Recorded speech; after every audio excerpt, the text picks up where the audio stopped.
কুষ্টিয়া ৪ আসনে সৈয়দ মেহেদী আহমেদ রুমির মনোনয়ন বাতিল করে কুমারখালী উপজেলা বিএনপির সভাপতি নুরুল ইসলাম আনসার প্রামাণিককে প্রার্থী করার দাবিতে কাফনের কাপড় পরে বিক্ষোভ মিছিল করেছেন বিএনপির একাংশের নেতাকর্মীরা। তৃণমূল বিএনপির ব্যানারে মঙ্গলবার বিকেল ৫টার দিকে কুষ্টিয়া রাজবাড়ী আঞ্চলিক মহাসড়কের কুমারখালী জিলাপিতলা বাজার থেকে মিছিলটি বের করা হয়। পরে গুরুত্বপূর্ণ সড়ক প্রদক্ষিণ করে খোকসার মোড়াগাছা সরকারি প্রাথমিক বিদ্যালয় মাঠে শেষ হয় এই কর্মসূচি।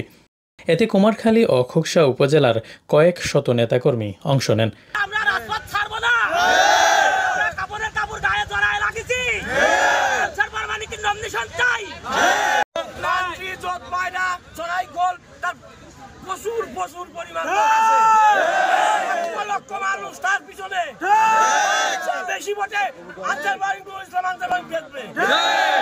অপরদিকে সড়ক অবরোধ করে বিক্ষোভ করায় দীর্ঘ যানজট সৃষ্টি হয় এবং চরম ভোগান্তিতে পড়েন পথচারীরা।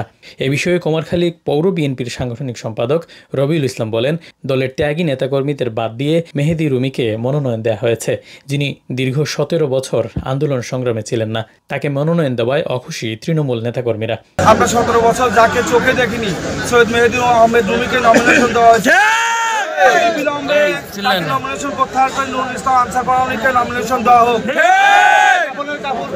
আমরা রাস্তায় নেমেছি, ইনশাআল্লাহ আমরা জয়লাভ করব এবং বিপুল ভোটে জয়লাভ করব।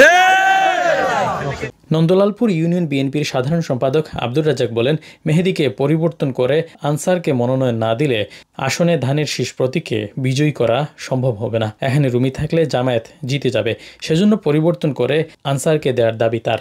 1991 সাল থেকে শুধু তিনিই মনোনয়ন পেয়ে যাচ্ছে, অথচ তিনি জনগণের কাছে কিন্তু আসে না। তিনি রাজনীতি করে ঢাকাতে, তাদের আমরা কোনো সময় কাছে পাই না। আমাদের যিনি মনোনয়নের জন্য দাবি করছেন আমাদের প্রাণপ্রিয় নেতা নুরুল ইসলাম আনসার প্রামাণিক, তাকে আমরা মন থেকে ভালোবাসি এবং তিনি গণমানুষের নেতা এবং তৃণমূল পর্যায়ে যে নেতাকর্মী আছে এবং সুসংগঠিতভাবে তাকেই চাই।